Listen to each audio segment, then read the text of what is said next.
जय हिंद साथियों, welcome to my YouTube channel. आज का क्लास हम लोग का बहुत ही इम्पोर्टेंट होने वाला है। जिनका भी 689 का एग्ज़ाम जनवरी में यानी 29 तारीख को होने वाला है, अगर आप उस एग्ज़ाम की तैयारी कर रहे हैं तो आप सभी इस वीडियो में शुरू से लेकर अंत तक बने रहिएगा। और आज का पहला क्वेश्चन देख लीजिए। राष्ट्रीय राजमार्ग की व्यवस्था की जिम्मेदारी किसकी होती है? फटाफट सही आंसर बताइएगा कि राष्ट्रीय राजमार्ग की व्यवस्था की जिम्मेदारी किसकी होती है, तो फटाफट बताइए। तो इसका सही जवाब केंद्र सरकार हो जाएगा। सेंट्रल गवर्नमेंट को यानी केंद्र सरकार को राष्ट्रीय राजमार्ग की व्यवस्था की जिम्मेदारी होती है। जितना भी नेशनल हाईवे होते हैं उन सभी की व्यवस्था की जिम्मेदारी जो होती है वह केंद्र सरकार की होती है। तो एक का ऑप्शन है बिल्कुल सही जवाब हो जाएगा, केंद्र सरकार। नेक्स्ट प्रश्न 2 नंबर देखिए। तानसेन किसके दरबार के राज कवि थे? क्वेश्चन पूछा जाता है, आपको याद रखना होगा कि तानसेन किसके दरबार के राज कवि थे। तो 2 का ऑप्शन सी अकबर हो जाएगा। तानसेन जो था वो अकबर के दरबारी कवि थे, तो ऑप्शन सी बिल्कुल सही जवाब है। क्वेश्चन पूछे कि तानसेन किसके दरबार के राज कवि थे, तो अकबर के दरबार के राज कवि थे। क्वेश्चन पूछता है कि तानसेन का मूल नाम क्या था। क्वेश्चन पूछता है बार बार कि तानसेन का मूल नाम क्या था, तो आप कमेंट बॉक्स में ज़रूर बताइएगा कि तानसेन का मूल नाम क्या था। नेक्स्ट प्रश्न 3 नंबर देखिए। विषाणु में कौन सा प्रोटीन होता है? फटाफट सही जवाब बताइएगा कि विषाणु में कौन सा प्रोटीन होता है। देखिए, अगर आप ऑप्शन सी लाइकोप्रोटीन बता रहे हैं तो आपका बिल्कुल सही जवाब है। विषाणु में लाइकोप्रोटीन नामक प्रोटीन होता है, तो ऑप्शन सी लाइकोप्रोटीन आपका बिल्कुल करेक्ट आंसर है। नेक्स्ट प्रश्न 4 नंबर देखिए। ड्रिबल शब्द का संबंध किस खेल से है? फटाफट बताइए कि ड्रिबल शब्द का संबंध किस खेल से है। फुटबॉल। फुटबॉल बिल्कुल राइट आंसर है। अगर आप ऑप्शन ए बता रहे हैं तो आपका बिल्कुल राइट आंसर है। ड्रिबल शब्द का संबंध फुटबॉल से है, तो option A will be right answer. आगे देखिए, ये क्वेश्चन पूछा जाता है 5 नंबर कि खजुराहो के मंदिर का निर्माण किसने करवाया था? कतई जहर प्रश्न है, आप स्टार लगा लीजिए। खजुराहो के मंदिर का निर्माण किसने करवाया था? तो देखिए 5 का ऑप्शन सी चंदेल शासकों ने। खजुराहो के मंदिरों का निर्माण चंदेल शासकों ने करवाया था, तो 5 का ऑप्शन सी चंदेल शासक आपका बिल्कुल सही जवाब हो जाएगा। खजुराहो के मंदिर का निर्माण किसने करवाया था? तो चंदेल शासकों ने करवाया था। नेक्स्ट प्रश्न देखिए। भारतीय औद्योगिक विकास बैंक यानी IDBI की स्थापना किस वर्ष हुई? आपको बताना है कि IDBI जो बैंक है उसकी स्थापना कब हुई थी, तो फटाफट बताइए कि IDBI बैंक की स्थापना कब हुई थी। 6 का अगर आप ऑप्शन डी 1964 बता रहे हैं तो आपका बिल्कुल सही जवाब है। भारतीय औद्योगिक विकास बैंक यानी IDBI की स्थापना 1964 में की जाती है, तो 6 का ऑप्शन डी सही जवाब हो जाएगा। नेक्स्ट प्रश्न का सही जवाब बताइएगा कि प्रथम ऐतिहासिक सम्राट किसे माना जाता है? प्रथम ऐतिहासिक सम्राट, तो आप सभी जानते हैं चंद्रगुप्त मौर्य को प्रथम ऐतिहासिक सम्राट माना जाता है, तो ऑप्शन बी चंद्रगुप्त मौर्य बिल्कुल सही हो जाएगा। चंद्रगुप्त मौर्य के गुरु कौन थे? तो चाणक्य थे, याद रखिएगा। चाणक्य का विष्णुदत्त भी कहा जाता है और इन्होंने ही अर्थशास्त्र की रचना किया था, तो याद रखिएगा। अगर क्वेश्चन पूछे कि प्रथम ऐतिहासिक सम्राट किसे माना जाता है, तो प्रथम ऐतिहासिक सम्राट जो है चंद्रगुप्त मौर्य को माना जाता है। नेक्स्ट प्रश्न देखिए। कश्मीर का अकबर किसे कहा जाता है? फटाफट बताइए कि कश्मीर का अकबर, कश्मीर का अकबर किसे कहा जाता है? फटाफट बताइए। ऑप्शन है जैनुल आबदीन बता रहे हैं, तो बिल्कुल सही जवाब है। जैनुल आबदीन को कश्मीर का अकबर कहा जाता है, तो 8 का ऑप्शन है जैनुल आबदीन बिल्कुल सही जवाब हो जाएगा। नेक्स्ट प्रश्न देखिए। तुम मुझे खून दो मैं तुम्हें आज़ादी दूंगा, किनका कथन है? ये तो सभी लोग जानते हैं कि तुम मुझे खून दो मैं तुम्हें आज़ादी दूंगा किनका कथन है, तो ये जो है आपका सुभाष चंद्र बोस का कथन है कि तुम मुझे खून दो मैं तुम्हें आज़ादी दूंगा। ये किसने कहा था? सुभाष चंद्र बोस ने कहा था। तो 9 का ऑप्शन डी सही जवाब हो जाएगा। करो या मरो का नारा किसने दिया? ये क्वेश्चन पूछा जाता है बार बार कि करो या मरो का नारा किसने दिया, तो फटाफट बताइएगा कि करो या मरो का नारा किसने दिया। नेक्स्ट प्रश्न देखिए, 10 नंबर है कि पंडित रविशंकर का संबंध किस वाद्य यंत्र से है? I am waiting for your answer. Pandit Ravishankar, याद रखिएगा कि पंडित रविशंकर का संबंध किस वाद्य यंत्र से है। तो 10 का ऑप्शन भी सितार हो जाएगा। पंडित रविशंकर जो है वह सितार बजाते थे और उस्ताद बिस्मिल्लाह खां जो थे वह शहनाई वादक थे। तो यहाँ पंडित रविशंकर पूछा जा रहा है, तो पंडित रविशंकर जो थे वह सितार बजाते थे। और तबला वादक कौन थे? आप कमेंट बॉक्स में जरूर बताइएगा कि तबला वादक कौन थे। शहनाई वादक आपका उस्ताद बिस्मिल्लाह खां हो जाते, सितार वादक पंडित रविशंकर, और तबला वादक कौन है कमेंट बॉक्स में आप जरूर बताइएगा। नेक्स्ट प्रश्न 11 नंबर देखिए कि अबुल फजल किस मुगल शासक के दरबार में रहते थे? अबुल फजल किस मुगल शासक के दरबार में रहते थे? तो 11 का ऑप्शन सी अकबर सही आंसर हो जाएगा। अबुल फजल जो है वह अकबर के दरबार में रहते थे। और अकबरनामा की रचना किसने किया? अकबरनामा की रचना जो है अबुल फजल के द्वारा ही किया जाता है।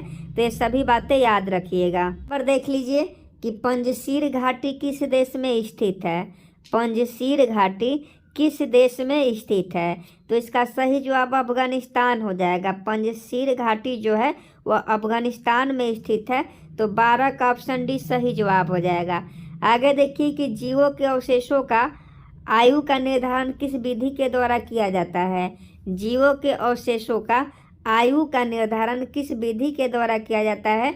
तो आपको बता दें कि जीवों के अवशेषों का आयु का निर्धारण जो है वह आपका कार्बन डेटिंग विधि से किया जाता है। कार्बन डेटिंग विधि से जीवों के अवशेषों का आयु का निर्धारण किया जाता है।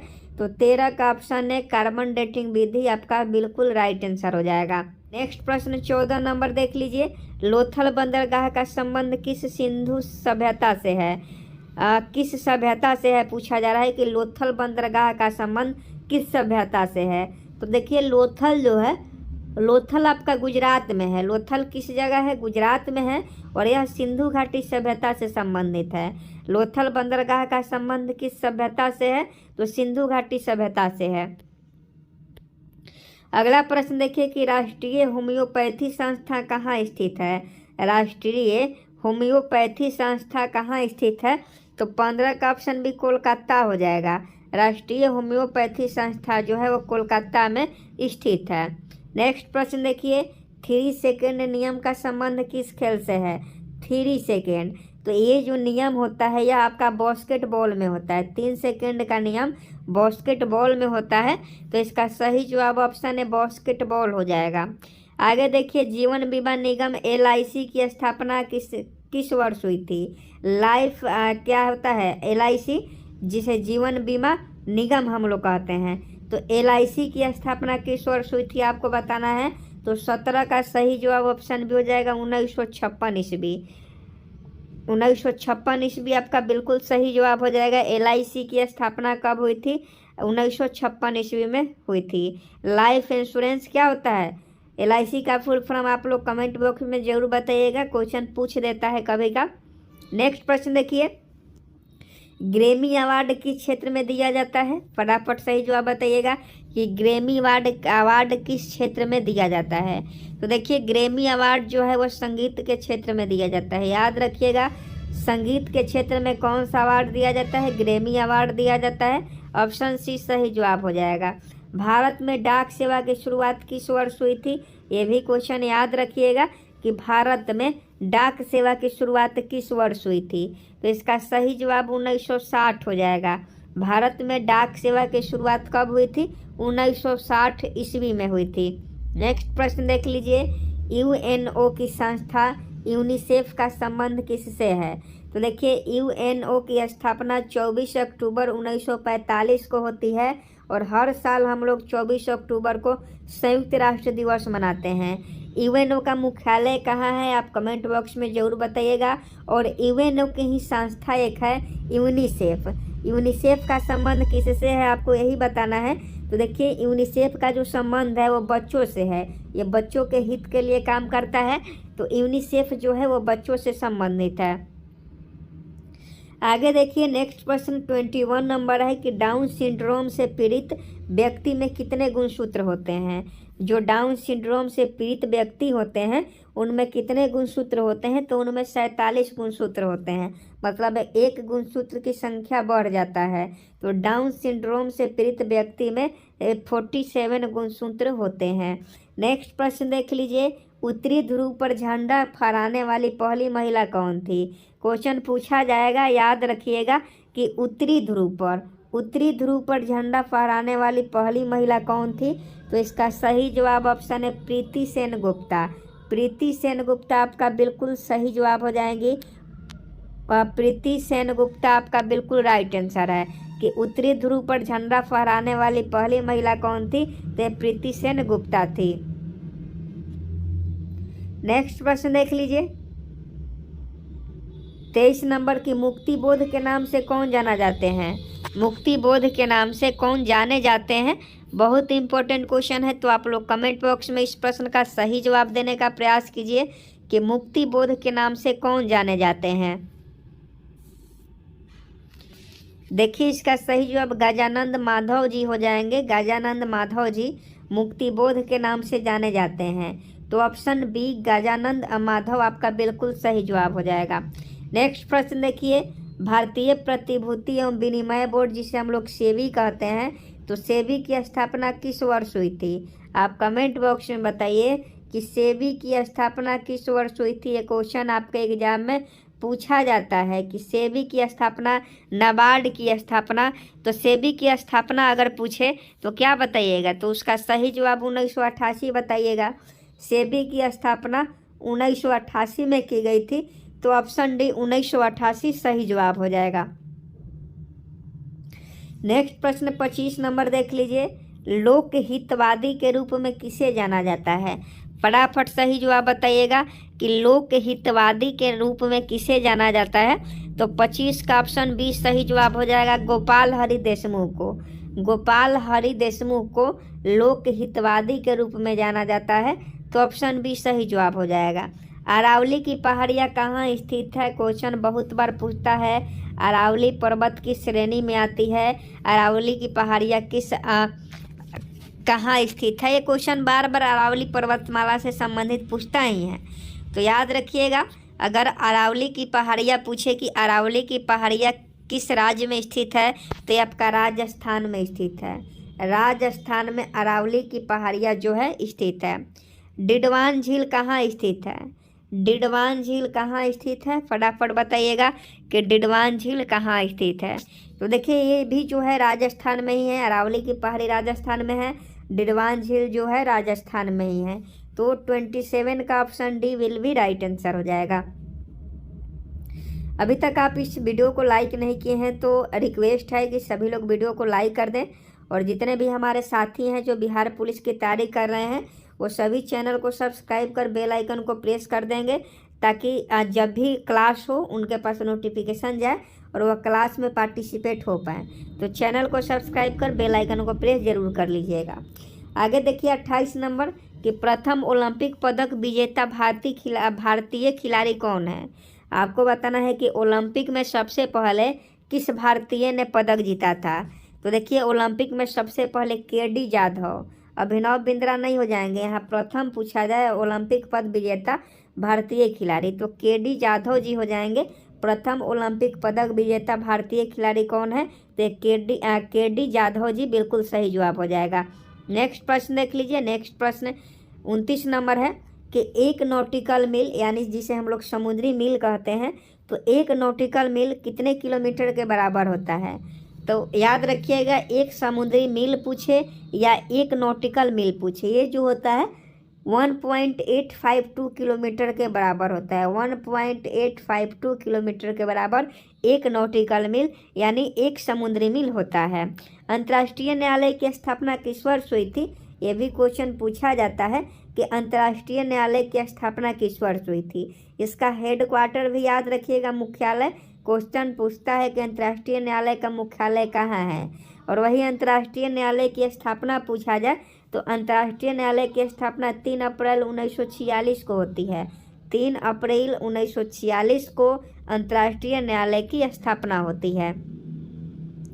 आगे देखिए, राष्ट्रीय कृषि तथा ग्रामीण विकास बैंक, राष्ट्रीय कृषि तथा ग्रामीण विकास बैंक, जिसे हम लोग नाबार्ड कहते हैं, अभी बताएं आपको, जिसे हम लोग राष्ट्रीय कृषि तथा ग्रामीण विकास बैंक यानी नाबार्ड की स्थापना किस वर्ष हुई थी। नाबार्ड की स्थापना आपको बताना है कि नाबार्ड की स्थापना किस वर्ष हुई थी। तो देखिए, नाबार्ड की जो स्थापना है वह आपका 1982 में होता है। राष्ट्रीय कृषि तथा ग्रामीण विकास बैंक की स्थापना 1982 में की जाती है। तो 31 का ऑप्शन डी सही जवाब हो जाएगा। नेक्स्ट प्रश्न 32 नंबर देखिए कि सिगरेट लाइटर से कौन सी गैस निकलती है। तो 32 का ऑप्शन बी हो जाएगा, ब्यूटेन गैस। सिगरेट लाइटर से ब्यूटेन गैस निकलती है। नेक्स्ट प्रश्न देख लीजिए, अफ्रीका और यूरोप को कौन सा जलडमरू मध्य अलग करता है। तो ये बहुत ही इम्पोर्टेंट है कि अफ्रीका और यूरोप को कौन सा जलडमरू मध्य अलग करता है। तो सबसे पहले आप जान लीजिए कि पाक जलडमरू मध्य जो है वो भारत और श्रीलंका के बीच में है। भारत और श्रीलंका के बीच में पाक जलडमरू मध्य है। तो ऑप्शन बी तो होगा नहीं, तो ऑप्शन ए हो जाएगा, जिब्राल्टर जलडमरू मध्य। जिब्राल्टर जलडमरू मध्य जो है वो अफ्रीका और यूरोप को अलग करता है। नेक्स्ट प्रश्न देख लीजिए, भारतीय स्टेट बैंक SBI की स्थापना किस वर्ष हुई थी। कल ही एक क्वेश्चन करवाए थे, कल भारतीय बैंकिंग से संबंधित क्वेश्चन 1 लिनियर फॉर्म में करवाए थे, और देखते हैं कितने लोग को सही याद है और कितने लोग इस प्रश्न का सही जवाब देते हैं। फटाफट बताइए कि SBI की स्थापना किस वर्ष हुई थी। देखिए 1955 में, बिल्कुल सही जवाब। 1955 में भारतीय स्टेट बैंक SBI की स्थापना होती है। इसका पुराना नाम इंपेरियल बैंक था। ये कल ही 1 लिनियर क्वेश्चन हम करवाए हैं आपको, इसीलिए कहते हैं कि वीडियो को अंत तक देखिए। आगे देखिए 35 नंबर, हुमायूं ने अपनी राजधानी कहाँ स्थापित की थी। फटाफट बताइए कि हुमायूं ने अपनी राजधानी कहाँ स्थापित की थी। तो इसका सही जवाब दीनपनाह में हुमायूं ने अपनी राजधानी स्थापित की थी। नेक्स्ट प्रश्न देख लीजिए, क्षेत्रीय ग्रामीण बैंक RBI की स्थापना किस वर्ष की गई। ये भी कल क्वेश्चन करवाए थे। भारतीय बैंकिंग कल वाला वीडियो नहीं देखा है तो जाकर देख लीजिएगा। लास्ट में जब 1 लिनियर करवाए थे उसी में क्वेश्चन करवाए थे कि क्षेत्रीय ग्रामीण बैंक यानी RBI की स्थापना किस वर्ष की गई, जिसे भारतीय रिजर्व बैंक के भी नाम से जाना जाता है। तो देखिए, भारतीय यहाँ क्षेत्रीय ग्रामीण बैंक नहीं होना चाहिए, भारतीय रिजर्व बैंक होना चाहिए। तो RBI की जो स्थापना है वह आपका 1934 के अधिनियम के तहत किया जाता है। अनुसूची 2 में इसका उल्लेख मिलता है, और यह 1935 में किया गया। 1935 में RBI की स्थापना की गई, और इस कौन से अधिनियम के तहत किया गया, 1934 के अधिनियम के तहत किया गया। हवा का वाष्पन घनत्व कितना होता है, फटाफट बताइएगा। तो हवा का वाष्पन घनत्व जो होता है वह 14.4 होता है। 14.4 जो होता है वह हवा का वाष्पन घनत्व होता है। आगे देखिए, विश्व भू दिवस कब मनाया जाता है। तो क्वेश्चन बदल दिया है, क्वेश्चन थोड़ा सा घुमा दिया है, और देखते हैं कितने लोग इस प्रश्न का सही जवाब बताते हैं, क्योंकि ये क्वेश्चन तो हम क्यूज में भी बहुत बार करवाए हैं। देखिए गलत आंसर आना शुरू हो गया। थोड़ा सा क्वेश्चन का लैंग्वेज चेंज हुआ कि आंसर गलत आना शुरू हो गया। इसीलिए कहते हैं कि ध्यान से पढ़िए, मन लगा के पढ़िए। अरे पृथ्वी दिवस पूछेगा तो क्या बताइएगा, 22 अप्रैल है ना बताइएगा। तो विश्व भू दिवस और पृथ्वी दिवस 22 अप्रैल को ही, या पृथ्वी दिवस कहिए या विश्व भू दिवस कहिए, बात बराबर ही है। तो ऑप्शन सी 22 अप्रैल आपका बिल्कुल सही जवाब हो जाएगा। देखिए वही क्वेश्चन फिर से आ गया कि भारतीय रिजर्व बैंक की स्थापना किस वर्ष हुई थी। 1935 में हुई थी। यहाँ जो क्वेश्चन था क्षेत्रीय ग्रामीण बैंक, ये नहीं होगा, यहाँ भारतीय रिजर्व बैंक देना चाहिए था, ये मिस्टेक है। नेक्स्ट प्रश्न देख लीजिए, सूर्योदय का देश किसे कहा जाता है। कतई जहर प्रश्न है, SSC का फेवरेट क्वेश्चन है, और ये आज का होमवर्क का क्वेश्चन है। तो सभी लोग इस प्रश्न का जवाब होमवर्क में देकर आएंगे कि सूर्योदय का देश किसे कहा जाता है।